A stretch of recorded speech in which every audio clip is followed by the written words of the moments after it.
Chers petits observateurs, on ne va pas vous le cacher, on a été emballés par la Hyundai Ioniq 5 et on s'est dit allez, on va faire une troisième vidéo que sur les écrans. Donc c'est pour ceux qui seraient intéressés par cette voiture, ça peut paraître parfois pour certains rébarbatif, mais on est bien content, c'est quand même la moitié de l'histoire. Et comme Julien a roulé plus que nous avec, il va nous raconter l'ambiance de ce petit loft. Ouais, c'est ça. Parce que je vais remettre un titre, tout savoir sur l'intérieur. Alors, déjà, regarde le nombre d'options. C'est un truc de malade, quoi. Tu peux tout faire, quoi. T'as l'impression que le truc, c'est mieux qu'une chaise longue, quoi. C'est quand même top, hein, tu vois, d'avoir autant de trucs. Après, dans les petits détails. Tu peux allonger, ouais, mais là, tu peux le mettre pour conduire. Non, tu peux pas avec le. Bah là, elle est en route, donc je pense qu'il va peut-être. Mais tu peux déjà aller assez loin, quoi. T'as vraiment 25 000 réglages et tout. Et puis, ce qui est bien, enfin, tu verras, il y a aussi des réglages dans l'écran pour le siège, quoi. Ça va hyper loin. Après, t'as ce petit cerclage là, tu vois, qui change de couleur par rapport au mode. Hop, tu peux choisir, hein. Mais là tu vois il est en mode sport donc il se met en rouge. Mode éco il est en vert, t'es en mode zen. Formidable les LED. Hein. Ouais, t'as plein de trucs. Et tu vois, on se rend pas compte, mais on peut vraiment passer notre main. Ouais. Et t'as aussi des LED ici comme ça, tu vois. Ouais. Enfin, c'est plein de petites choses.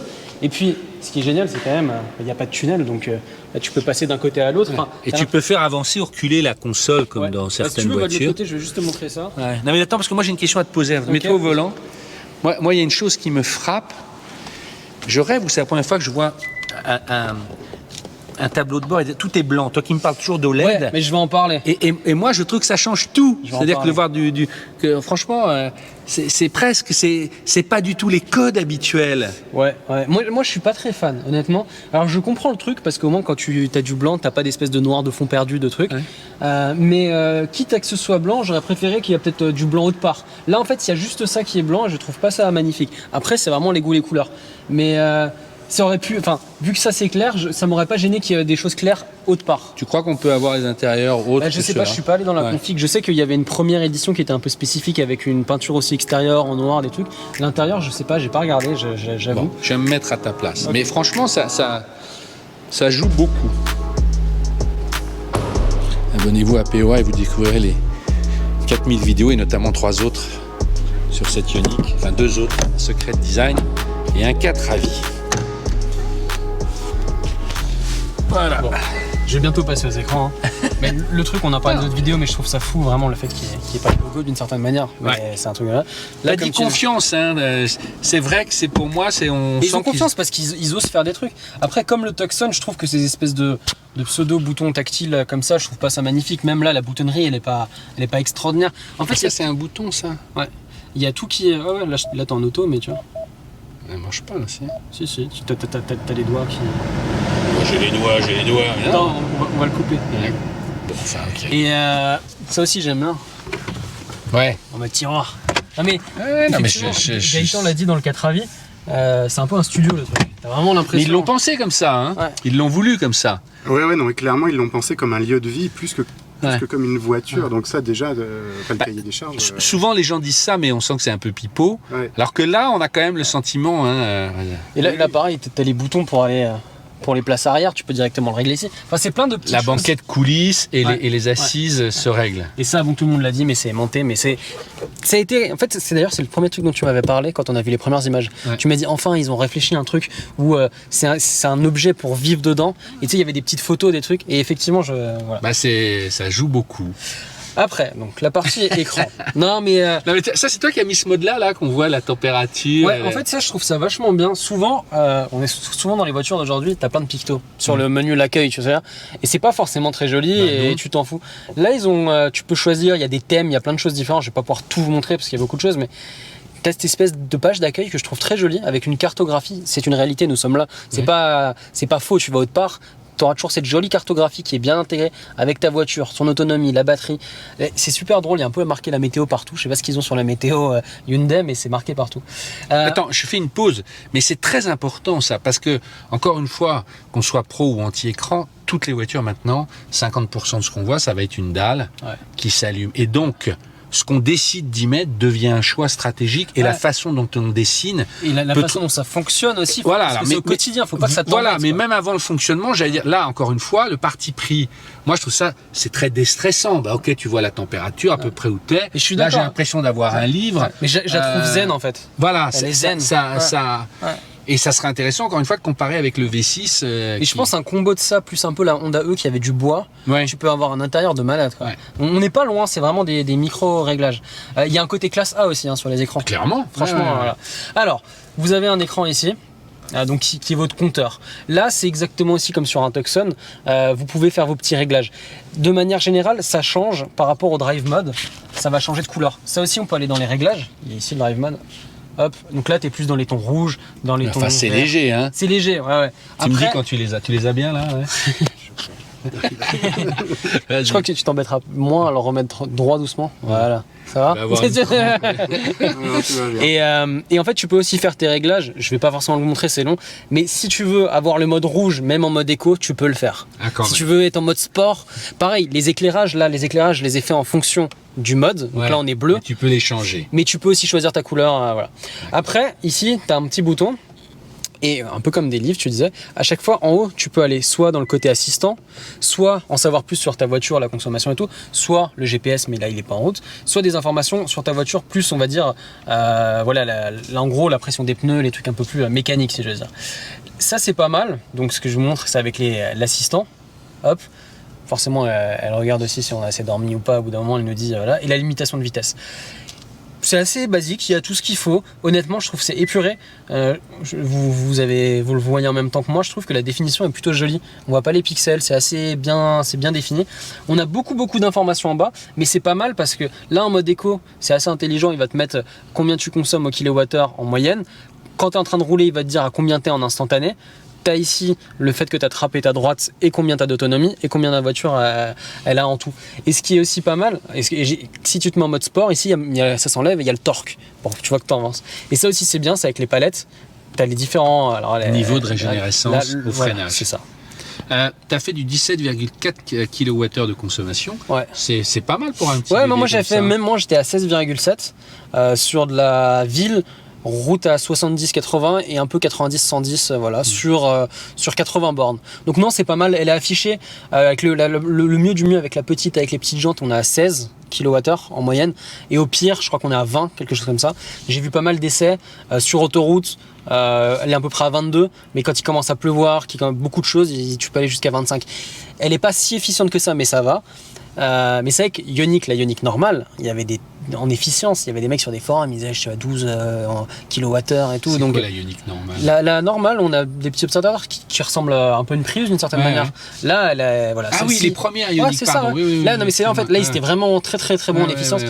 Là, tu peux pas faire des miracles, ça reste quand même une grosse voiture, elle fait 2 tonnes 2, des grosses batteries. Par sa taille, autre truc rigolo avant de parler de cet écran là, donc là, tu as des prises USB là, tu as du 12 volts là. Ici aussi, ils sont pas passés à de l'USB-C, tu as de l'induction en dessous, et ce qui est drôle c'est que tu peux brancher un truc à l'arrière et tu peux l'utiliser comme une grosse batterie, comme un groupe électrogène pour brancher, je sais pas, ton vélo électrique, ta PlayStation. Ça fait une unité de recharge. C'est ça, c'est drôle, enfin moi je trouve ça. Et puis 73 kWh, tu peux commencer à y aller quoi. Voilà. Bon, après sur cet écran donc, il y a l'écran de base qui est ici avec l'autonomie, il y a plein de pictos. Vous pouvez les modifier. Là j'ai mis en mode standard, mais si tu appuies longtemps, tu peux en rajouter, tu peux en mettre d'autres, tu peux mettre à ta sauce. Là j'ai mis en mode par défaut. Ce qu'il faut voir dans l'arborescence, c'est qu'il va toujours avoir le conducteur, donc qui prend plein de préférences, le thème, le chauffage, la ventilation, plein de choses. Et puis après il y a à chaque fois ce petit bouton là. C'est un peu réfléchi comme un téléphone portable. Sur Android, vous avez toujours un bouton qui sert à faire menu, paramètres. Et en fait, dans chaque petit widget, donc dans chaque application, vous aurez toujours ce bouton qui va vous permettre d'aller encore plus loin. Faut le savoir en fait, parce qu'au début tu te dis mais c'est où les autres paramètres, et en fait il faut toujours prendre ça en compte. D'accord. Par exemple si je fais ça, tu vas avoir un menu EV spécifique. Voilà. Ici, tu vois, tu as des trucs qui sont en rapport sur la page. C'est-à-dire que si je passe en conduite éco, il va me rajouter. Ah non, là il me montre. Non. Imaginons que tu vas dans carte et tu rappuies. Hop. Attends, je vais te mettre en navigation plutôt. Tu rappuies sur les 3 boutons, bah là t'as pas marqué les trucs de l'économie et de lever, tu as les choses par rapport à la navigation. En fait ce bouton là va à chaque fois te permettre d'aller dans d'autres paramètres un peu plus lointains. Donc tu as EV qui est bien fait, donc tu as le toit solaire qui te dit combien on a récupéré, donc là 12 Wh grâce au toit solaire. En combien de temps? Là, en fait, je pense que c'est sur toute la durée de la voiture, quoi. Et après, il te dit, là, par exemple, on a fait que 280 mètres sur le dernier trajet. Quand j'ai roulé à 80 km, j'ai quand même gagné 2 km entre le toit et la régénération. Donc, c'est pas mal. Là, il te dit jusqu'où tu peux aller avec la clim est éteinte. Ah ouais. La carte est plutôt bien faite. Hop. J'ai essayé on va le faire rapidement, d'aller à Marseille. Ah oui, pour voir s'il te met. C'est toujours avec les mon bornes, truc. si elles sont en marche, si elles sont en panne. Alors, c'est un entre-deux. Voilà, gare routière de Marseille. C'est un entre-deux. Ça veut dire qu'en gros, définir comme destination, il va te dire qu'il peut pas y aller. Il va te dire jusqu'où il peut aller. Et il va te dire, est-ce que tu veux aller chercher des bornes? Et c'est plutôt bien fait, il y a des filtres. Est-ce que tu vas être en AC, en DC? Ça prend du temps, par contre, le demande de guidage en ligne en cours. On va dire que s'il se connecte avec toutes les bornes du trajet pour savoir si elles sont en marche. Ça prend vraiment du temps, tu vois. Et là, la connexion ici, la connexion est mauvaise, donc j'ai peur que ça prenne encore plus de temps. Voilà. Donc là, il te dit combien de temps ça va prendre. Il te dit qu'en gros, tu vois, il pourra pas. Batterie insuffisante. Ouais. Donc on peut rechercher les stations, mais en fait, c'est à la mano. Donc tu peux le faire par distance, donc là il va te dire celles qui sont prêtes, mais nous ce qui nous intéresse c'est d'aller le plus loin possible. Donc faut te dire en gros, ok il me reste 200 km d'autonomie, tu vois là je peux même pas laisser aller assez loin. On aimerait, je sais on revient Ils font pas comme Tesla où ils te disent sur la route. En gros t'aimerais qu'ils te disent bon, optimiser à mort, tu t'arrêtes là et ça s'arrête là. Voilà. Après, il faut qu'on fasse des tests, mais il y a dans l'Audi e-tron, il le fait dans la e-tron GT, ça il le faisait maintenant.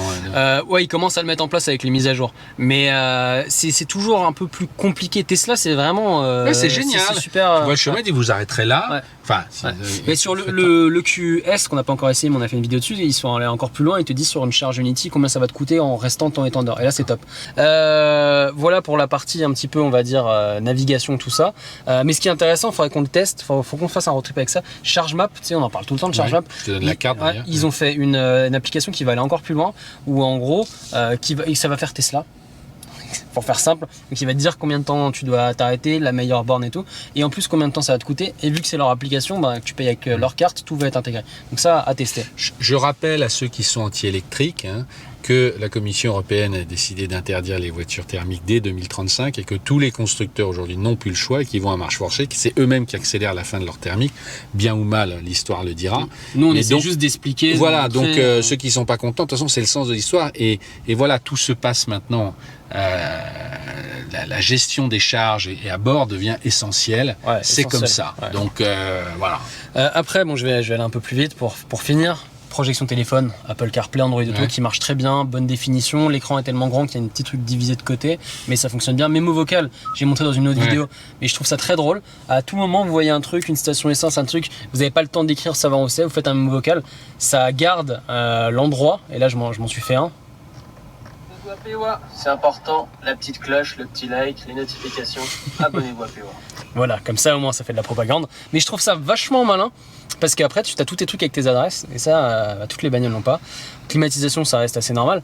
Chauffage, ventilation, tu as quand même plein de trucs sur le siège, tu vois. Tu peux quand même régler pas mal de trucs. Et c'est joli, tu vois. Et en même temps, c'est pas si compliqué. Et à chaque fois, ce que je te disais, tu as le petit truc avec le menu pour voir plus de choses. Ça, faut vraiment le. T'as le chauffage à l'arrière aussi. C'est une petite dynamique, ouais. T'as quand même plein de trucs à l'arrière, que ce soit les sièges qui bougent, les trucs, ils ont leur propre prise. Enfin, il y a pas mal le mode voiture qu'on connaît. Mode silencieux. Là, par exemple, tu pourras pas mettre le volume plus que 25. C'est plein de petits détails comme ça. Les paramètres des sièges. Et dans les paramètres, t'as beaucoup de trucs aussi. Je vais pas tout faire parce que c'est très. Mais t'as des thèmes. Tu peux passer sur du noir. Mais là, je trouve que le noir. Sur le blanc, c'est drôle ce que je te disais, ça ça fait étrange un peu quoi. Et là ça fait presque pauvre bizarrement, je sais pas comment expliquer. Ouais, mais je vais le laisser en noir parce que je pense que la nuit t'es bien content de l'avoir en noir. En blanc ça doit bien faire mal aux yeux quand même. Et vu que je sais pas à quelle heure je vais rentrer, je vais laisser en noir pour voilà. Je sais pas si à la caméra c'est mieux noir ou blanc. Je sais pas, mais en tout cas moi je préfère blanc. Ok, je te remets en blanc. Non mais sur la nuit c'est intéressant. Mais c'est vrai que j'essaierai de nuit, mais je pense que de nuit d'avoir autant de blanc. Alors ce qui est bien. Tu peux mettre un mode affichage UV, filtre UV. Donc comme ça, hop, comme sur voilà. Ah ouais. Plus chaud. Et donc là, ça te casse un peu moins les yeux. Donc ça peut être un bon palliatif. Voilà, il y a plein de menus, il y a les thèmes, il y a le véhicule, on peut changer plein de choses. Il y a un affichage tête haute qui est vraiment très grand. Et ce qui est bien, c'est quand tu es en mode autonome, enfin semi-autonome, elle voit les voitures qu'il y a devant et sur ton affichage tête haute, elle met un espèce de halo lumineux comme si la voiture faisait du tuning devant avec des néons. Et comme ça, en gros, ça te dit « je la vois ». Tu vois, ça c'est bien foutu. Pareil ici, on les voit. Non mais Julien, c'est fou parce que c'est l'équipement qui avait une classe S il y a 2 ans, quoi, pratiquement. Ouais. T'as tout ça va tellement vite. Tout ça coûte, se démocratise tellement. Ouais, là, tu as l'affichage tête haute avec mode réalité augmentée. C'est ça que j'ai mis en route. Tu as les modes de conduite aussi. Tu peux régler de base sur ton mode de conduite. Est-ce que tu as quel type de freinage, histoire que tu n'aies pas à chaque fois à le refaire avec les palettes. C'est assez bien foutu. Tu peux aller conduit au régulateur à distance. J'ai tout essayé. En mode un peu autonome. Ouais, j'ai essayé en mode autonome. Ça fonctionne bien. En plus, elle a un espèce de truc où elle te dit, en gros, si tu peux tourner ou pas par rapport aux angles morts, et elle te le montre bien. Tant que t'as pas l'icône vert, en gros, c'est que t'as des voitures. Tu peux presque regarder que ça, quoi. C'est pas une bonne chose, hein. Mais non, ça fonctionne bien. Et alors, le seul petit problème, et c'est toutes les voitures, elle a un espèce de mode semi-autonome, plus, où vraiment tu peux lui faire confiance. Elle te le dit, hein, en gros. Mais il faut qu'elle voit le panneau à la vitesse à laquelle on roule. Je m'explique. Si elle a vu un panneau à 70, bien qu'on puisse rouler à 110, ce mode-là de semi-autonome veut pas se mettre en route jusqu'au bout. Et le problème, c'est qu'elle lit pas bien les panneaux, comme toutes les voitures. Il y a vraiment très peu de voitures qui lisent bien les panneaux. T'as presque envie de dire utiliser la cartographie de Waze, parce que finalement ça marche très bien, quoi. Donc ça, c'est le petit hic, mais il y en a très peu qui lisent vraiment bien. Le lecteur des panneaux, c'est lié aussi à la lisibilité sur la route, aux voitures qui doublent, aux sorties, etc. C'est compliqué de s'y retrouver, quoi. Ce qui est bien aussi, c'est qu'il y a beaucoup d'options. Il y a beaucoup de petits réglages et tout. Si tu t'en sors plus, tu peux rechercher directement, tu tapes un truc et il va te dire comment faire. Et pareil, il y a, et ça je trouve que c'est mieux, t'as le manuel aussi. Tu peux accéder avec ton téléphone, et après sur le téléphone il te dit chaque truc, comme ça tu as ton téléphone, tu peux savoir où sont les choses. Il y a beaucoup de choses. Je vais pas tout montrer, mais c'est plutôt bien pensé. Et ce qui est bien, encore une fois, c'est que si tu veux être en mode, tu peux éteindre l'écran, hein, mais c'est assez reposant, c'est assez zen, cette espèce c'est ce qu'on a dit dès le départ. Ouais, c'est très zen. Mais voilà, franchement, bon package. Ouais, vraiment, well done. 3 vidéos à découvrir si vous découvrez celle-là pour la première fois. Un secret de design avec Philippe Nemeth, ministre du design de POA. Et 4 avis où chacun, on vous raconte nos premières impressions à bord. Mais c'est une voiture qu'on va revoir, et puis on en reparlera quand on essaiera la Kia EV6. Franchement, c'est du bon boulot. Voilà, à très bientôt. Merci Gaëtan d'avoir fait l'assistant réel. Avec plaisir, à bientôt.